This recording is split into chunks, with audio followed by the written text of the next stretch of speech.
En 2 Timoteo capítulo 1 versículos del 8 al 11 vamos a estar leyendo, y a su letra dice: por tanto, no te avergüences de dar testimonio de nuestro Señor, ni de mí, preso suyo, sino participa de las aflicciones por el Evangelio según el poder de Dios, quien nos llamó y salvó con llamamiento santo, no conforme a nuestras obras, sino según el propósito suyo y la gracia que nos fue dada en Cristo Jesús antes de los tiempos de los siglos, pero que ahora ha sido manifestada por la aparición de nuestro Señor y Salvador Jesucristo, el cual quitó la muerte y sacó a luz la vida y la inmortalidad por el Evangelio, del cual yo fui constituido predicador, apóstol y maestro de los gentiles. En esos versículos se hace un llamado a no avergonzarnos de predicar el Evangelio. Se hace una alusión a participar de las aflicciones del Evangelio. Entonces, justamente ese va a ser el tema de nuestra consideración, un llamado a no avergonzarnos del Evangelio. No debemos de avergonzarnos del Evangelio. Usted sabe que en el curso de la vida hay cosas de las cuales nos hemos avergonzado muchas veces. A veces nos avergonzamos de actitudes que hacemos, o de personas, o de otras cosas. Y aquí se hace un llamado a Timoteo y a usted y a mí a que no nos avergoncemos de presentar el Evangelio de Jesucristo. ¿Se acuerda del discípulo llamado Pedro, que muy comúnmente lo sacamos para hablar de esto? Él se avergonzó en su momento de nuestro Señor Jesucristo. Y vaya que le costó, porque cuando reflexionó, lo hizo con lágrimas. Y en primer lugar, no debemos de avergonzarnos del Evangelio, porque el Evangelio es el poder de Dios. Eso lo sabemos. El Evangelio es dinamita de Dios, es poder, es lo más poderoso, valga la redundancia, que hay en este planeta. En el versículo 8 se hace este llamado: no te avergüences de dar testimonio de nuestro Señor. Pareciera que esto es de fácil aplicación. Es decir, alguien puede decir: yo no me avergüenzo. Pero ¿qué de aquella mañana cuando va usted para el centro de estudio y va con el grupo y no quiere levantar la cabeza para saludar a los hermanos? Y eso es una forma de avergonzarse. O cuando se pregunta dentro del círculo en clases: ¿alguien de ustedes es cristiano? Y ahí cuesta levantar la mano, cuesta decir sí soy cristiano o cristiana, según el género. Pero aunque pareciera que la gente no se avergüenza, pero sí se avergüenza. Por eso aquí hay un llamado a no avergonzarnos del Evangelio.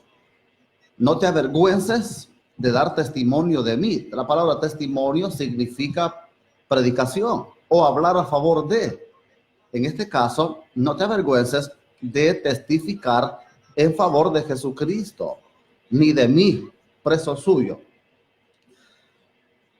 En el segundo caso, Pablo estaba guardando prisión y era el líder de la secta de aquellos días, según la apreciación del Imperio Romano, quien había lanzado esta severa persecución contra la iglesia del siglo I. Y Pablo estaba guardado.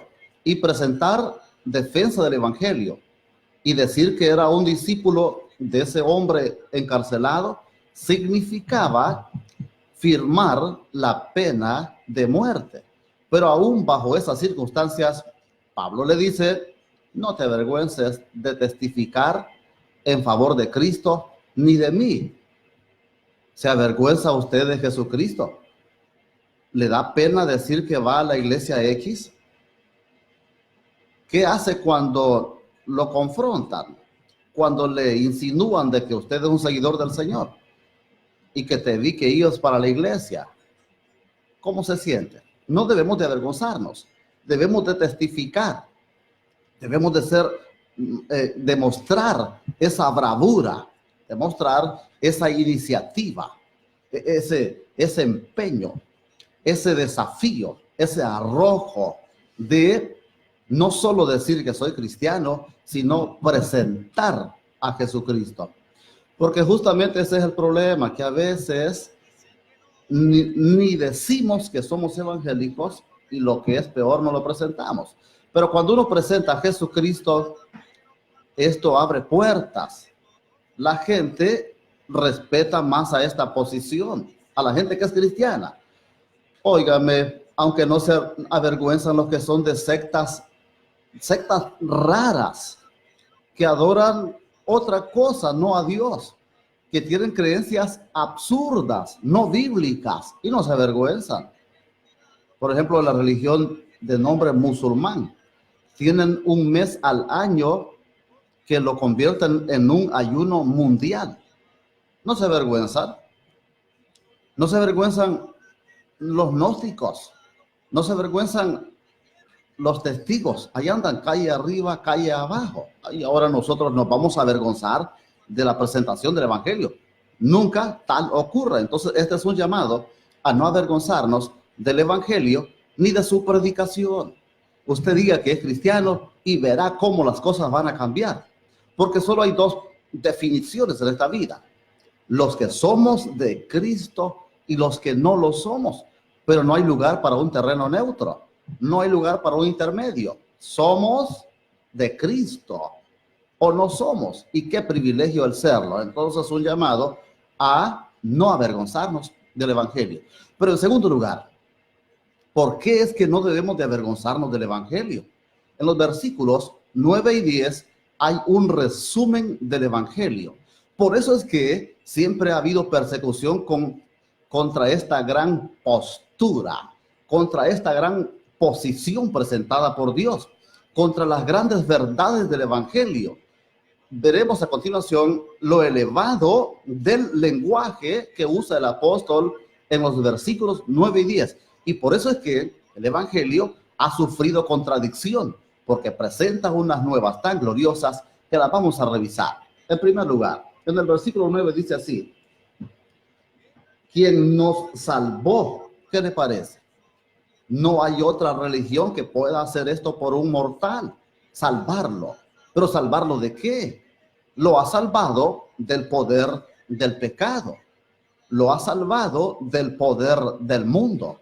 Lo ha salvado del poder de Satán. Todos estos poderes han quedado neutralizados y hoy ya no ejercen control sobre el cristiano. Eso era en otro tiempo que nos controlaban. Ahora, si uno permite, si uno desea andar en la carne, sí puede volver a andar de esa forma en la que vivíamos antes o aún peor. Pero estando en la derecha, estando de la mano del Señor, eso ya es historia. No nos controla. Por eso dice, nos salvó. Qué gran definición. Qué gran palabra. No lo puede decir una secta, no lo puede decir una filosofía, no lo puede decir un centro de estudio, no lo puede decir nadie, solo el evangelio. ¿Se siente usted salvo? Haga una recapitulación y acuérdese lo que era antes y lo que es hoy. Siempre hemos dicho que si bien no somos lo que hemos de ser de momento, porque nos falta la glorificación completa, pero tampoco somos lo que éramos antes. Haga un recuento, por favor, y se dará cuenta usted que usted es diferente, usted ya es salvo, no es la persona de antes. Por supuesto que aspira a más, aspiramos un paso más, y eso es bueno, pero no somos lo que éramos antes. Y eso está registrado en toda la tierra. Cuando usted se acuerde o quiera claudicar, quiera dar un paso atrás, simplemente acuérdese del cambio que el evangelio le ha producido, nos ha producido. Quien nos salvó es lo primero: salvos del mundo, salvos de Satanás, salvos del pecado o de la carne, salvos de otras cosas también, por ejemplo, del juicio eterno, salvos de la gran tribulación que queda de este lado, salvos de la mortalidad, que luego lo vamos a tratar. ¿Quién nos salvó? Y si eso fuere poco, agrego una segunda palabra: y nos llamó con llamamiento santo. Un día de estos hablaba con alguien de tendencia católica y le decía que nosotros ya somos santos. ¿Sabe qué hizo? Se tiró una risada. Pero es que le entiendo. Él no es cristiano aún y la mente carnal, la mente natural, no puede percibir las cosas del Espíritu. Pero nosotros los cristianos sabemos de sobra que somos santos porque somos el pueblo de Dios. No es que nos van a canonizar después de muertos, no es que vamos a ser santos en la eternidad, ya somos santos. Porque hay 4 clases de santidad. Está la santidad posicional, está la santidad práctica. Perdón, antes de la posicional está la preconversional, está la posicional, está la práctica o progresiva y está la perfecta. Pero en cuanto a las 2 primeras, ya se aplicaron a nosotros. Nosotros ya somos santos, porque santo quiere decir puesto aparte. Y justamente eso es lo que significa iglesia, una asamblea llamada aparte. Entonces, no solo somos salvos, sino que también somos santos. Somos un pueblo muy diferente. En nosotros habita el Señor Jesucristo, quien nos llamó con llamamiento santo, no conforme a nuestras obras. No es que nosotros venimos de la familia tal, o es que estudiamos en el colegio cual, o es que hemos sido buenos obradores. Usted y yo, para ser sinceros, no somos buenas personas. O sea, para que fuésemos aceptados en el amado o en el evangelio, no fuimos reservados acá por nuestras actitudes, sino que no fue por nuestras obras. Y por si esto fuera poco, lo aclara con la siguiente expresión: quien nos salvó, nos llamó con llamamiento santo, no conforme a nuestras obras, sino según el propósito suyo y la gracia que nos fue dada en Cristo Jesús. Fue un propósito de Dios. Alguien preguntará, ¿pero por qué es que nos salvó el Señor? La respuesta es, ese fue el propósito del Señor. Y ese propósito lo mostró en el tiempo, que nos salvó a través del Señor Jesucristo, según el propósito suyo y la gracia que nos fue dada en Cristo Jesús antes de los tiempos de los siglos. Este plan fue gestado, fue orquestado, fue organizado, fue definido en la prehistoria, antes que este planeta estuviese por acá, antes que la humanidad pisare este suelo. El plan Dios ya lo había orquestado de salvarle a usted y salvarme a mí. Nosotros somos salvos no desde el momento que vinimos a Cristo, sino miles o millones de años atrás. Ya estaba en el plan de Dios que íbamos a ser salvos. Entonces, por eso es que el evangelio sufre contrariedad, porque Satán sabe que esto es cierto. Él dimensiona esto y dice, vamos a contrariar el evangelio hasta la última gota, pero usted y yo no vamos a claudicar, porque el evangelio presenta estas grandes virtudes, estas grandes doctrinas. Fuimos salvados desde antes de los días de los siglos. Y no solo eso, sino que dice, pero que ahora ha sido manifestada por la aparición de nuestro Señor Jesucristo. Ya fue ratificada en el Calvario hace 2000 años y fracción. Cristo murió por nosotros y ya fue materializada. No solo fue orquestada en el ayer pasado, sino que en la historia ya se puede registrar que nuestro Señor sí que cumplió con aquello. Dios mandó a su Hijo en carne para que usted y yo fuésemos salvos y ya no haya ninguna gota de duda, sino que haya certeza completa de que en Cristo estamos completos. Entonces, de ahí que no debemos de avergonzarnos del evangelio. Usted que ha ido a varias partes, usted que ha usado su oído para oír verdades de todo tipo, ¿habrá otra religión, habrá otra secta que presente cosas como el evangelio? ¿Podrá decir Buda que él fue escogió a la humanidad desde antes de los siglos eternos? ¿Murió algún hombre por la humanidad? Nunca tal ocurra. No hay esos escritos en los libros de las religiones, solo en el bendito evangelio. De ahí que esto sufre contrariedad, pero Pablo le dice, pero eso, Timoteo, que no te dé problema, porque recuerda que estás transitando, que estás caminando en el evangelio más glorioso, en el camino más recto, en la senda más perfecta, que es el camino del evangelio. Pero algo más. No solo que el Señor se mostró en el tiempo para materializar nuestra salvación, sino que también quitó la muerte. ¿Qué es esto? Hasta antes de los días de Cristo, la muerte imperaba, la muerte reinaba y la gente vivía en servidumbre, con gran temor a la muerte. Los judíos tenían una pálida idea respecto a la eternidad. Lo más que ellos podían decir es que sus almas o las almas de los israelíes descansaban en el Seol. Hasta ahí estaba de nublada la idea de la eternidad. Y de ahí que no había más idea que eso, una ofusca idea acerca del más allá. Pero en el evangelio ya se quitó el velo, ya se quitó la cortina, ya no hay dudas. Dice que quitó la muerte. Hoy la muerte ya no tiene poder.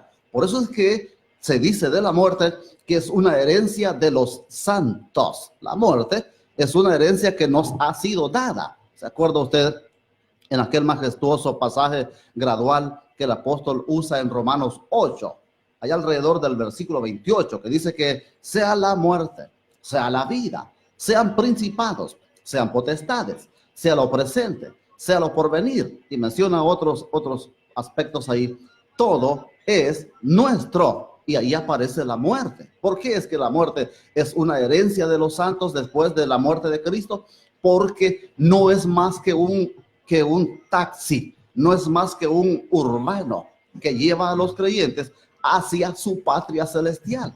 La muerte es como una abeja de esas abejas que producen miel, o una avispa de esas que pinchan fuerte. Póngale el nombre que quiera, pero ya sin el saite, como se dice, ya sin el aguijón. La muerte es un alacrán, pero sin la ponzoña y sin la agujita, sin el saite.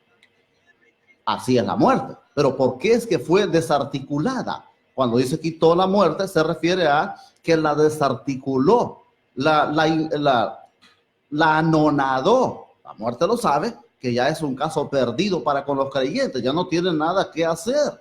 La muerte fue quitada. Y no solo fue quitada la muerte, sino que sacó a luz la vida. Hoy la vida tiene más valor, así dicen los himnos. La vida hoy tiene más valor porque Él ha resucitado. Hoy la vida tiene prestigio, hoy la vida se valora. Aquella idea de que la vida no es nada, eso es mentira. Los creyentes nos reímos de esas ideas de los cantantes inconversos que así ven la vida, pero en el evangelio no es cierto. Aquí se valora la vida, aquí se vive. En el evangelio es que ha surgido la esperanza. Tiene valor el niño, tiene valor la mujer, tiene valor el hombre, tiene valor la colonia, tiene valor el mundo, tiene valor la situación, todo el ambiente, porque ha sido sacada a luz la vida. Pero no solo la vida se ha puesto bonita en el evangelio, porque el Señor dijo, yo les doy vida y vida desbordante, vida en abundancia, sino que también dice que sacó a luz la vida y también la inmortalidad. Hoy somos inmortales. Oiga usted, ¿qué palabra esa? Inmortalidad, ¿qué quiere decir? Que no estamos sujetos a la muerte eterna. Si bien es cierto que la muerte física nos puede llevar tarde que temprano, pero para la casa de papá, para nuestra casa. Pero en cuanto a la muerte eterna, eso ya es un cuento. Eso ya es una historia. Eso no cuenta para nosotros. Dice que sacó a luz la inmortalidad. Hoy usted que me está escuchando y tiene el privilegio de ser cristiano, usted goza de inmunidad a la muerte. Usted tiene a alguien que ya caminó antes que usted y venció a la tumba, venció a la muerte, y fueron a revisar los discípulos el lugar donde había sido puesto, y los sudarios estaban colocados en la cabecera y todo estaba bien ordenado, porque Cristo se levantó de entre los muertos, y eso es garantía absoluta de que los que somos seguidores de Él tenemos ya la inmortalidad. ¡Qué privilegio! Entonces, este es un resumen del Evangelio. Y luego cierra diciendo el apóstol Pablo. Entonces, como puedes ver, le dice él a Timoteo, y hoy lo recalcamos para nosotros, como podemos ver, no vale la pena retrocederse del Evangelio. No vale la pena echar un paso atrás. Se dice de una ocasión que estaban aniquilando a muchos cristianos en una fosa común. Pero ¿qué les dijeron? Si alguien quiere renunciar al Evangelio, hoy puede decir, y no lo vamos a matar. Y alguien dijo, sí, yo voy a salir. Dijo, yo no quiero morir hoy. Pero un soldado de los ejecutores, de los verdugos, vio que una corona quedó suspendida en el aire de aquel que había renunciado. Entonces él puso el fusil a un lado y se fue a meter al grupo y dijo, yo voy a tomar el lugar de este. Y al preguntarle por qué, es que hay una corona, dijo, que ha quedado vacante y yo la quiero para mí. De ahí que el versículo dice, retén lo que tienes para que ninguno tome tu corona. Ahora, el evangelio tiene alcance mundial. Este no es un evangelio de rincón, no es un evangelio ahí solo de un grupito, de una etnia. No, Pablo dice que para tal fin yo fui constituido predicador. Él fue un portavoz de calle, un portavoz de plazas, un portavoz de centros de filosofía. Él entraba a las sinagogas a hablar de Cristo. Él era un predicador, un heraldo público, alguien que proclamaba en voz pública. Si Pablo estuviese con nosotros, él usara todas las redes sociales para anunciar a Jesucristo. De ahí que usted que usa redes aproveche esta oportunidad. Él fue constituido predicador. Y no solo predicador, sino apóstol, dice él. Por apóstol se entiende alguien comisionado por Dios para que hiciera una función especial. Yo, dice Pablo, yo he sido llamado a predicar a Jesucristo. Por eso estoy acá en esta cárcel, por predicar a Cristo. Pero mire usted, aún la cárcel había sido un peldaño para la anunciación del evangelio. Él puede decir allá en la carta a los filipenses que todo el pretorio lo tenía a tope con el evangelio. Nadie se le había escapado, porque le amarraban un soldado cada 4 horas y a este soldado él le hablaba de Cristo y lo convertía al evangelio. Luego le amarraban otro, lo volvía a convertir al evangelio o a llamar a Jesucristo, al grado tal que la cárcel la llenó de la anunciación del evangelio, que por la cárcel lo llevaban entre los reyes, pues ahí aprovechaba para predicarle de Cristo. Y por cierto, fuera poco, Dios dijo, voy a guardar a Pablo en la cárcel para que me lo alimenten de gratis y no me lo molesten, sino que desde ahí escriba las cartas, escriba lo que falta del canon sagrado. Entonces, para Dios todo es funcional. Dice Pablo, yo he sido llamado a predicar a Jesucristo públicamente. He sido llamado como apóstol para representarle a él y hacer la fundación de la iglesia. Y por último dice en el 11, también fui llamado como maestro de los gentiles. ¿Qué es un maestro? Es alguien que adoctrina, alguien que se encierra, que se interna por meses o años y adiestra a las comunidades, como lo que modernamente hoy le llamamos un pastor. Pablo dice, Timoteo, el evangelio tiene alcance mundial. El evangelio no debe de ser causa de avergonzarte porque tiene repercusiones internacionales y no solo más allá de los continentes, sino que eterno. ¿Cuánta gente se ha salvado por la locura de la predicación a partir de entonces? De ahí que usted y yo debemos de seguir con este eslabón, debemos de seguir con esta proclamación y no avergonzarnos. siempre he recordado esto, que hace unos 110, 120 años vinieron hombres de América del Norte a predicar aquí el evangelio. Y qué bueno por ello. Y nosotros somos los encargados de seguir con esta proclama hasta que Él venga. Y Jesús dijo así: el que se avergonzare de mí en esta generación adúltera y pecadora. Mire, usted que va a la escuela, usted que va al instituto, a la universidad, usted que va ahí a ese grupo de trabajo y usted se avergüenza. ¿Quiénes son los que lo rodean, a menos que sean cristianos?